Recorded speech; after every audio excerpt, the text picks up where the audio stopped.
Shalom, damai di hati. Puji Tuhan, kita boleh berjumpa lagi di channel YouTube saya, Pendeta Heni Momongan. Salam kasih, sukacita, dan damai sejahtera untuk kita semua. Saat ini saya rindu lagi untuk berbagi kebenaran firman Tuhan. Namun sebelum itu, mari kita minta hikmat, tuntunan kuasa Roh Kudus. Mari kita berdoa. Ya Tuhan, kami syukuri anugerah-Mu terindah dalam hidup kami. Setiap hari, setiap waktu kami merasakan kehadiran Tuhan yang begitu luar biasa dalam berbagai hal yang terjadi dalam kehidupan kami. Bahkan terkadang banyak hal yang tidak terduga. Semua itu adalah bukti keajaiban Tuhan dalam kehidupan kami. Bimbinglah kami Tuhan untuk mengerti dan memahami rencana-Mu, sehingga kami akan terus bersaksi dan mengakui tentang kedaulatan Tuhan, bahwa Tuhan sanggup melakukan dan menyatakan kemahakuasaan, keajaiban, dan mujizat Tuhan bagi setiap orang yang percaya dan memiliki iman dan yang selalu berharap dan berseru kepada Tuhan. Ini kami yang siap untuk merenungkan firman-Mu Tuhan. Bersabdalah, kami sambut firman-Mu. Amin. Saudaraku yang diberkati oleh Tuhan Yesus Kristus, firman Tuhan menjadi perenungan saat ini dalam kitab Daniel pasalnya yang ke-6 ayat 1 sampai ayat 29. Oleh Lembaga Alkitab Indonesia memberi judul Gua Singa. Darius orang Media menerima pemerintahan ketika ia berumur 62 tahun. Lalu berkenanlah Darius mengangkat 120 wakil-wakil raja atas kerajaannya. Mereka akan ditempatkan di seluruh kerajaan. Membawahi mereka diangkat pula 3 pejabat tinggi, dan Daniel adalah salah satu dari ketiga orang itu. Kepada merekalah para wakil-wakil raja harus memberi pertanggungan jawab supaya raja jangan dirugikan. Maka Daniel ini melebihi para pejabat tinggi dan para wakil raja itu karena ia mempunyai roh yang luar biasa, dan raja bermaksud untuk menempatkannya atas seluruh kerajaannya. Kemudian para pejabat tinggi dan wakil raja itu mencari alasan dakwaan terhadap Daniel dalam hal pemerintahan, tetapi mereka tidak mendapat alasan apapun atau sesuatu kesalahan, sebab ia setia dan tidak ada didapati sesuatu kelalaian atau sesuatu kesalahan padanya. Maka berkatalah orang-orang itu, kita tidak akan mendapat suatu alasan dakwaan terhadap Daniel ini, kecuali dalam hal ibadahnya kepada Allahnya. Kemudian bergegas-gegaslah para pejabat tinggi dan wakil raja itu menghadap raja, serta berkata kepadanya, "Ya Raja Darius, kekalah hidup tuanku. Semua pejabat tinggi kerajaan ini, semua penguasa dan wakil raja, para menteri dan bupati telah mufakat supaya dikeluarkan kiranya suatu penetapan raja dan ditetapkan suatu larangan agar barang siapa yang dalam 30 hari menyampaikan permohonan kepada salah satu dewa atau manusia kecuali kepada tuanku, ya raja, maka ia akan dilemparkan ke dalam gua singa. Oleh sebab itu, ya raja, keluarkanlah larangan itu dan buatlah suatu surat perintah yang tidak dapat diubah menurut undang-undang orang Media dan Persia yang tidak dapat dicabut kembali. Sebab itu Raja Darius membuat surat perintah dengan larangan itu. Demi didengar Daniel bahwa surat perintah itu telah dibuat, pergilah ia ke rumahnya. Dalam kamar atasnya ada tingkap-tingkap yang terbuka ke arah Yerusalem.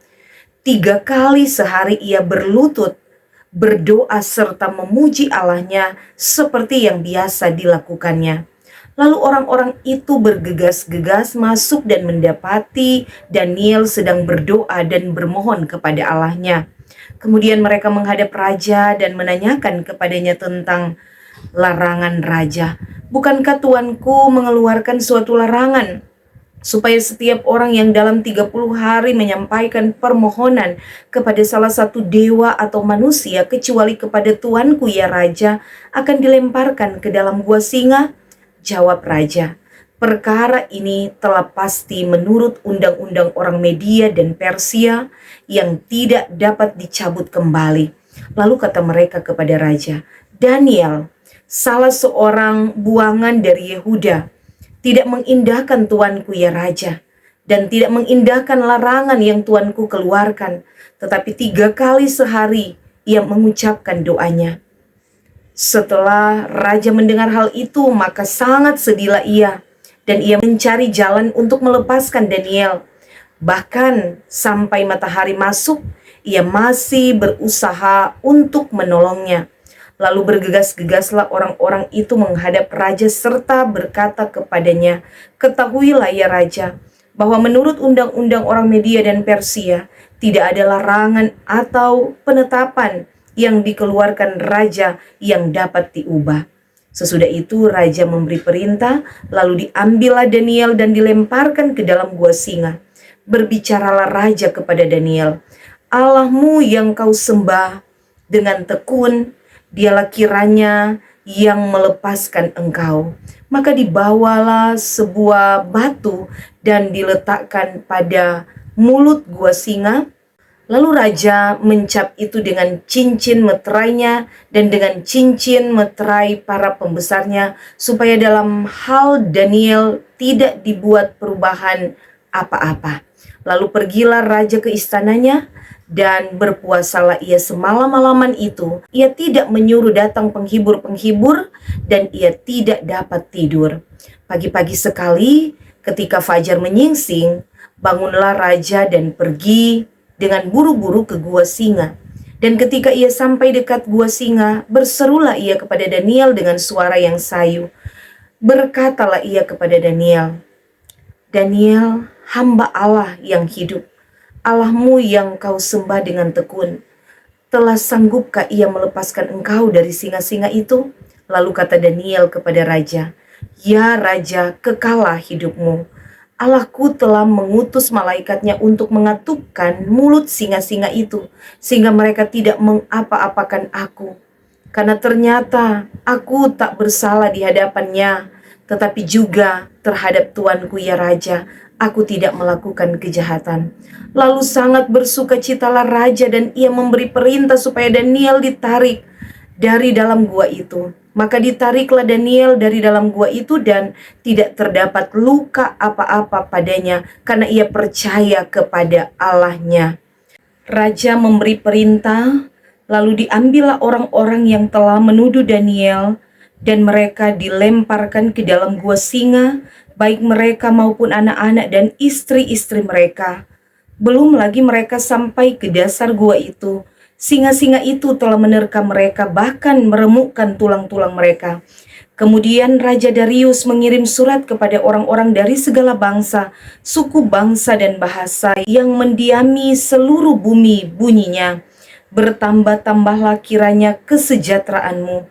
Bersama ini kuberikan perintah bahwa di seluruh kerajaan yang kukuasai, orang harus takut dan gentar kepada Allahnya Daniel, sebab dialah Allah yang hidup, yang kekal untuk selama-lamanya.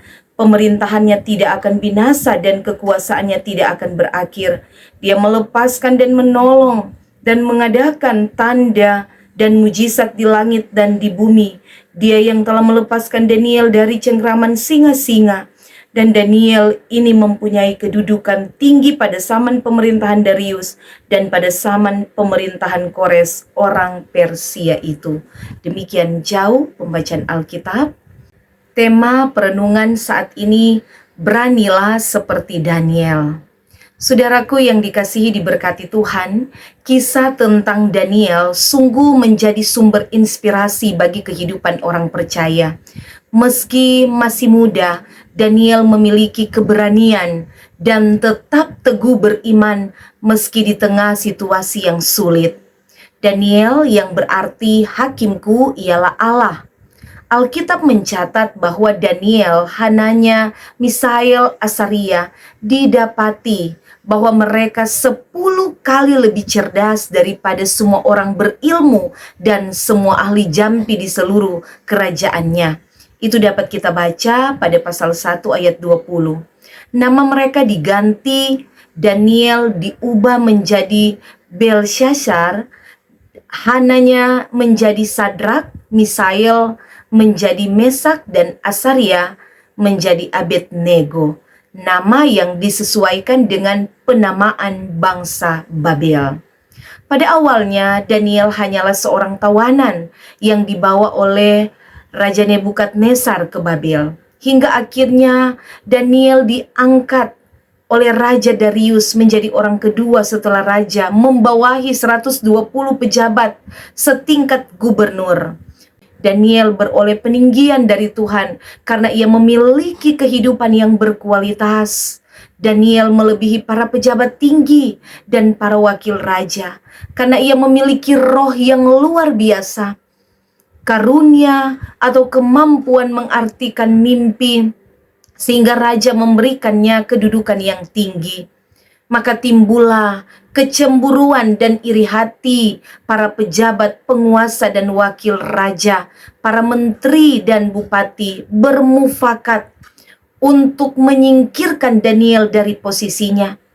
Tetapi mereka tidak mendapat alasan apapun atau sesuatu kesalahan, sebab Daniel hidup setia dan hidup benar. Namun ada satu hal yang dilakukan Daniel, yaitu ibadahnya kepada Allah. Inilah yang dipakai untuk menyingkirkan, menjatuhkan, dan memusnahkan Daniel. Adapun mereka merencanakan kejahatan, menghadap raja dan meminta raja mengeluarkan ketetapan suatu larangan, bahwa siapa yang dalam 30 hari menyampaikan permohonan kepada salah satu dewa atau manusia, kecuali kepada raja, ia akan dilemparkan ke dalam gua singa. Tetapi dengan penuh iman, di tengah larangan menyembah Allah, Daniel memilih untuk tetap berani dan tetap menyembah Tuhan Allahnya. Bahkan dikatakan 3 kali sehari ia berlutut, berdoa, serta memuji Allah, seperti yang biasa dilakukannya. Dan ketika orang-orang itu mendapati Daniel dalam kamarnya sedang berdoa, pergilah mereka melaporkan hal itu kepada raja dengan harapan Daniel harus menerima hukuman sesuai dengan ketetapan raja. Mendengar hal itu, sedihlah hati raja dan ia berusaha mencari jalan keluar, tetapi tidak didapatinya. Saat Daniel akan dilemparkan ke dalam gua singa, berkatalah raja kepada Daniel, "Allahmu yang kau sembah dengan tekun, dialah kiranya yang akan melepaskan engkau." Bahkan raja sampai berpuasa di dalam istananya, berdoa untuk keselamatan Daniel, karena raja tahu bahwa Daniel tidak bersalah. Dan luar biasa, apa yang dipercayai raja terhadap Daniel, bahwa ia pasti ditolong Allah, benar-benar terjadi. Allah melindungi Daniel. Allah membuat mulut singa tertutup sehingga tidak ada luka sekecil pun di tubuhnya. Daniel tidak diapa-apakan oleh singa-singa itu sehingga dia selamat dari bahaya maut meski dalam gua singa. Dan hal itu membuat raja bersukacita dan menjadi percaya kepada Allah yang disembah Daniel. Akhirnya orang-orang yang menuduh dan yang merancangkan kejahatan terhadap Daniel, justru merekalah yang dilemparkan ke dalam gua singa atas perintah raja, bahkan beserta keluarga, istri dan anak-anak mereka. Mereka diterkam dan diremukkan oleh singa-singa itu. Raja pun mengeluarkan perintah kepada seluruh kerajaan yang dikuasainya untuk takut dan gentar kepada Allah yang disembah Daniel, sebab dialah Allah yang hidup, kekal untuk selama-lamanya. Pemerintahannya tidak akan binasa dan kekuasaannya tidak akan berakhir. Dia melepaskan dan menolong serta mengadakan tanda dan mujizat di langit dan di bumi. Dia telah melepaskan Daniel dari cengkraman singa-singa.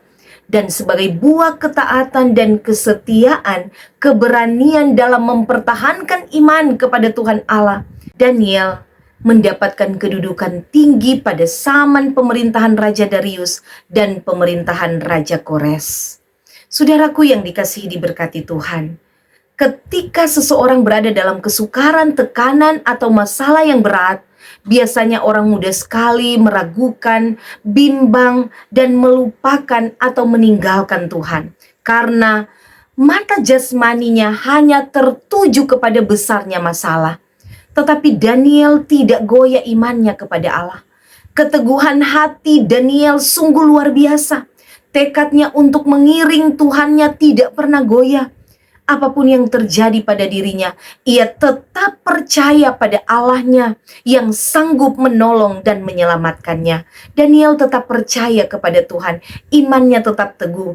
Baginya, Tuhan tetaplah Tuhan walaupun ancaman sudah di depan mata. Dalam kehidupan ini, kita juga pasti pernah, sedang, dan akan mengalami kemungkinan, tantangan, pergumulan, penderitaan, cobaan, dan ancaman. Semua itu adalah suatu realitas yang tidak bisa kita hindari selain daripada kita menjalaninya dengan iman. Berbagai bentuk tantangan dan pergumulan yang seringkali mewarnai kehidupan kita. Tetapi sebagai orang beriman kepada Kristus, akan tetap tegak berdiri atau kuat menghadapi segala keadaan walau sukar dan berat dalam tekanan dan himpitan. Janganlah kita mudah menyerah, berputus asa, atau mengeluh, atau bersungut-sungut. Firman Tuhan mengingatkan kita untuk tetap teguh dan berani berdiri dalam iman yang sungguh kepada Tuhan. Miliki iman yang tidak mudah goyah, sekalipun diterpa badai yang mencekam dan gelombang hidup yang mengancam. Di tengah kesukaran, pergumulan, dan penderitaan, entahkah itu pergumulan dalam rumah tangga, kesulitan ekonomi, masalah pekerjaan, sakit yang berkepanjangan, atau mungkin kita disakiti, kita dihina, kita dikhianati. Hadapi dengan iman setiap tantangan dan pergumulan dalam hidup ini. Tetaplah setia, jangan pernah meragukan kuasa Tuhan, apalagi meninggalkan iman kita kepada Tuhan. Karena hanya di dalam Yesus Kristus kita beroleh kemenangan iman dan keselamatan. Seperti Daniel, dia betul-betul melekatkan dirinya kepada Tuhan, bersandar penuh dan menaruh harapannya kepada Tuhan. Daniel hanya mengandalkan Tuhan dalam segala gumulnya. Dia berlari dan berlindung kepada Tuhan, maka dia mendapatkan pertolongan dari Tuhan. Tuhan meluputkan dia dari bahaya celaka. Daniel menyatakan hubungan yang dekat dengan Allah melalui doa. Doa tidak lepas dari kehidupan Daniel. Bahkan dikatakan 3 kali sehari ia berlutut, berdoa serta memuji Allah. Doa sudah menjadi kebutuhan utama, menjadi kebiasaan yang dilakukan oleh Daniel. Bukan hanya dalam bahaya, tetapi juga pada masa-masa aman. Bahkan hingga masa tuanya pun, Daniel masih tetap setia berdoa kepada Tuhan. Daniel terus berdoa karena dia sadar bahwa tanpa Tuhan segalanya sia-sia. Demikian juga kesaksian Alkitab. Raja Darius juga berdoa bahkan berpuasa untuk keselamatan Daniel. Jadi betapa pentingnya doa dalam kehidupan kita sebagai orang percaya. Doa adalah nafas kehidupan. Doa adalah kekuatan bagi orang percaya. Tanpa doa, manusia kehilangan harapan dan kehidupan yang sejati. Sebab doa orang benar, jika dengan yakin didoakan, sangat besar kuasanya. Manusia yang hidup dalam doa adalah manusia yang kuat, karena dia berlindung dan bernaung kepada Sang Kekuatan sejati yang juga adalah sumber segala kekuatan manusia dan dunia. Sebab orang yang hidup dalam doa memiliki iman yang teguh, kokoh dan kuat di dalam Tuhan. Sesungguhnya kekuatan doa itu dahsyat, heran dan luar biasa. Doa dapat mengubah segala sesuatu, apapun itu. Dengan doa, mujizat bisa terjadi. Mengapa? Karena doa adalah percakapan, sarana komunikasi kita dengan Tuhan. Tuhan yang adalah pemilik dan penguasa alam semesta dan kehidupan kita manusia. Sanggup melakukan apapun yang Dia mau. Jika Dia menghendakinya, apapun itu pasti terjadi. Ketika kita berdoa dengan benar dan sungguh, dengan penuh kerendahan hati, dengan penuh keyakinan, Tuhan pasti mendengar dan mengabulkannya. Dengan berdoa, Allah sanggup melakukan mujizat-Nya bagi kita. Dia akan melakukan hal yang ajaib, yang dahsyat, heran, dan luar biasa. Hal yang mustahil di hadapan manusia, tetapi bagi Tuhan tidak ada yang mustahil. Itulah kekuatan kuasa doa. Billy Graham pernah mengatakan, kita harus berdoa dalam masa-masa kesukaran. Kalau tidak, kita akan kehilangan iman dan pengharapan. Kita harus berdoa dalam masa-masa kemakmuran. Kalau tidak, kita akan menjadi orang yang sombong dan angkuh. Kita harus berdoa dalam masa-masa bahaya. Kalau tidak, kita akan menjadi ketakutan, bimbang dan ragu. Kita harus berdoa pada masa-masa aman, supaya kita tidak bergantung pada diri kita sendiri, melainkan bergantung kepada Tuhan, penolong yang setia. Demikian juga, setiap kita menghadapi masalah pergumulan dalam hidup ini, hal pertama yang harus kita lakukan ialah datanglah kepada Tuhan dalam doa. Berserulah kepada Tuhan, jangan kita mencari manusia. Siapapun dia, tidak ada yang bisa kita andalkan di dunia ini selain daripada Tuhan. Jangan mencari tempat pelarian, tempat curhat, mencari teman, apalagi menjadikan sosmed untuk mencurahkan isi hati kita. Karena sahabat dan orang-orang terdekat sekalipun belum tentu mengerti, bahkan mungkin mereka tidak peduli akan hidup kita. Belum tentu tempat curhat kita bisa dipercaya dan bisa memberikan nasihat yang terbaik. Karena itu, berserulah kepada Tuhan, bukan kepada manusia. Ketika kita menghadapi badai dalam hidup ini, mari kita belajar mengandalkan Tuhan, penolong yang setia. Bergantunglah pada kekuatan Allah. Jangan bergantung pada hikmat manusia. Dengan berdoa, kita mendapat kekuatan di saat kita lemah. Kita mendapatkan penghiburan di saat kita berduka. Kita mendapatkan jalan keluar di setiap persoalan dan pergumulan saat kita meminta pertolongan dari Tuhan. Di saat kita berada di titik terendah dalam hidup, dan ketika kita mengangkat tangan berserah dan berseru kepada Tuhan, maka di sanalah Allah turun tangan untuk menolong kita. Dia adalah jawaban untuk semua persoalan dan beban hidup kita. Tidak ada yang dapat menandingi kuasa Allah. Allah dapat melakukan perkara-perkara yang besar, heran dan dahsyat. Seringkali proses yang Tuhan izinkan terjadi dalam hidup kita adalah cara Tuhan untuk mempersiapkan kita untuk tujuannya yang besar dan untuk membawa kita kepada rencananya yang sempurna. Karena itu saudara-saudara, firman Tuhan juga mau mengingatkan kita, janganlah merancangkan sesuatu yang jahat terhadap sesama. Karena ada saat di mana situasi atau keadaan akan berubah atau kembali pada diri kita sendiri. Seperti peribahasa senjata makan tuan. Artinya sesuatu yang direncanakan untuk mencelakakan orang lain, tetapi berbalik menimpa diri sendiri.